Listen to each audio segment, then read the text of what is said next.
माझी लग्न होईपर्यंत सगळी हाऊस झाली माहिती का, सगळी.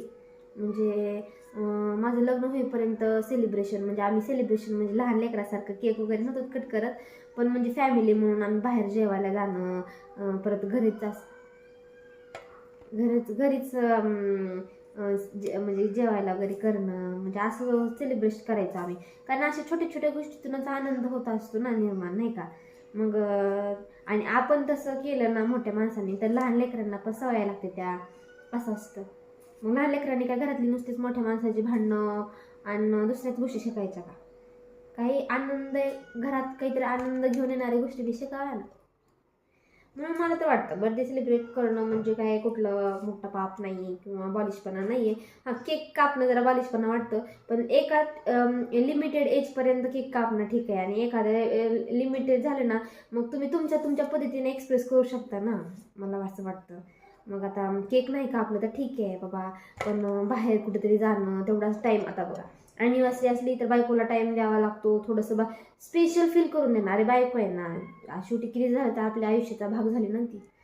म्हणून थोडासा एक दिवस तिच्यासाठी काढून बाहेर कुठेतरी घेऊन जाणं, जेवायला वगैरे टाइम स्पेंड करणं, ह्यालाच म्हणते सेलिब्रेशन. सेलिब्रेशन म्हणजे काय असं नसतं की कपडे चोपडे घ्या सणासारखा, काहीतरी गोडधोड करा, लेमट गाव जेवण द्या, केक आणा, मंडप ठोका, असं नसतं. आपल्या आपल्या वेळेने आपण सेलिब्रेट करू शकतो, मला असं वाटतं. त्या देवांच्या बाबाला आमच्या तर काहीच कळत नाही.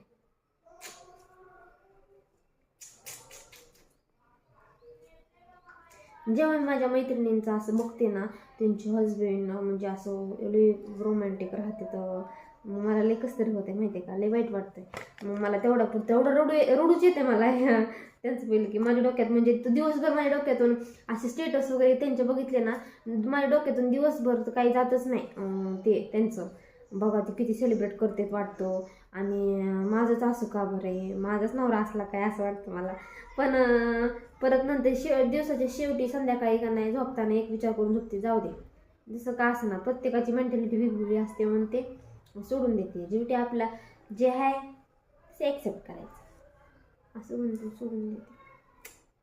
पण हौशी असावं माणसानं माहिती आहे का. अरे आयुष्य एकदाच आहे ना, आयुष्य एकदाच आहे तर जगून घ्या ना. एकतर लग्न होईपर्यंत माहिती आहे का प्रत्येक पोरगी लय दडपणात राहिलेली असते. आईबापाच्या, भावाच्या, नातेवाईकांच्या, अजून लग्न झालं नाही तोपर्यंत आईवडील लगेच नवऱ्याच्या हातात सुपून देत, मग नंतर सासरच्या माणसांच्या, नवऱ्याच्या बंधनात राहते म्हणल्यावर नवऱ्याने लाड पुरवणं बायकोचं असतं ना. लग्न होईपर्यंत कुठं जाऊ नको, फिरू नको, काय करायची ती लग्न झाल्यावर कर, लग्न झाल्यावर कर, नवऱ्यासोबत असताना कर असं म्हणायचं. आणि लग्न झालं की नंतर नवरा म्हणणार काय नाही तसलं आमच्या इकडे चलत नाही, आमच्या इकडे तसलं नाही, आमच्या इकडे तसं नाही, मला हे आवडत नाही, ते आवडत नाही. मग त्याने त्यांची लाईफ सगळी एन्जॉय करून घ्यायची लग्नाच्या आधी, आणि लग्न झाल्यावर मला आवडत नाही करायचं. आणि मग बाईचं आयुष्य कसं घालवायचं, बंधनातच आयुष्यभर. नवरा लग्न झालं की सासऱ्याच्या हातात, नवऱ्याच्या हातात, परत लिकरू झालं की पोराच्या हातात, म्हणजे मरेपर्यंत दुसऱ्याच्या हातातच राहायचं का. आणि एके दिवशी मरून जायचं. सॅड. बाईचं आयुष्य असंच असतं. काय वाटतं तुम्हाला? बोलते ती खरं आहे का, पटतंय का माझं? नाही चुकत असेल तर सांगा, मला कमेंट करत राहा ताई तुझं चुकतंय. आणि एक गोष्ट बरं का, मी लय दिवस झाले विचार करते व्हिडिओ कसं बनवू पण बोलायचं सुचत नव्हतं म्हणून राहून जात होतं. अरे जाऊ दे ब्लॉगमध्ये बोलून दाखवते. बाईची दुश्मन असते, पण तसं का बरं असेल बरं? बाईची दुश्मन का बरं असेल? पटतच नाही. ही तिनं तशी करायली, हिनं अशी करायला लागली, बाई फालाण्याची अशीच आहे तशीच आहे. आणि म्हणले माझं काय बोलते बाई, शेजारची बाजारची आपली ओळखणारी, नात्यागोत्यातली, घरातली तर घरातली, पण आपली जवळची सुद्धा तशी बोलते ताव, त्याच्याच लई वाईट वाटतं. पण आता कसं आहे, आपण तो एक ही सोच आहे, दुनिया कुछ भी कहे अपनी मर्जी करने की. म्हणून बिंदास्त राहायचं शिकले मी आता कोणाचं लोडच घ्यायचा नाही. अपनी ही धुन में मस्त मगन हम. असं म्हणायचं आणि सोडून द्यायचं. त्याच्याशिवाय लाईफ नाही, माहिती आहे का. दुसऱ्याचा विचार करत बसाल तर आपली लाईफ म्हणजे पाणी खातं, ती पाणी. त्यापेक्षा का नाही विचार नाही करायचा, आपलं आयुष्य आपण मस्त जगायचं.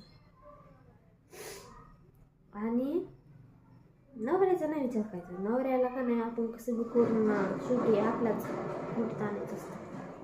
मुठीत म्हणजे तालावर नाही नाचायचं बाबा, कारण नवरा तो नवरा असतो, नाही विचार करायचा.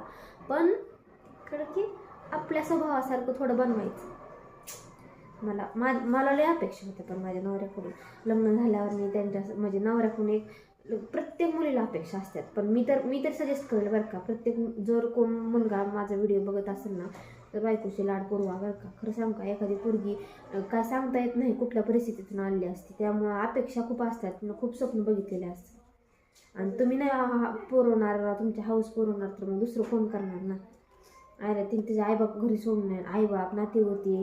तिनं लग्न होईपर्यंत वयाची घालवेळे 20, 22, 25 वर्ष जेवढे असतील तेवढे माणसं सोडून, तेवढे तिचं म्हणजे एक झोन टाईम सोडून, तिचा जो असतो ना म्हणजे सेफ झोन असतो ना, तिचा कम्फर्ट झोन, तो सोडून ती तुमच्याकडे येते म्हणल्यावर तुम्हाला तुमचा कम्फर्ट झोन सोडू वाटत नाही. तुम्हाला थोडंसं तुझ्या मनासारखं वागणं होत नाही. आणि वागणं म्हणजे काय, फक्त हेच की थोडंसं स्पेशल फील करा यार बड्डेला म्हणा किंवा. आणि मेन गोष्ट माहिती आहे का, तिच्या आईबापाला पण तुमच्या आईबापासारखं समजून जावं राव तुम्ही पण. कारण सांगू का, बघा तुम्हाला अपेक्षा असते की प्रत्येक मुलगी लग्न करून आली की तुमच्या आईबापाला इज्जत द्यावी, तुमच्या सगळ्या पाहुण्यारावळ्यांना मान द्यावा, सगळं करावं, नाव घ्यावं तुमच्या बायकोचं. मग तिला बी वाटत असेल ना की बाबा आपल्या नवऱ्यांना आपल्या आईबापाचे थोडं तरी रिस्पेक्ट द्यावी, बोलावं.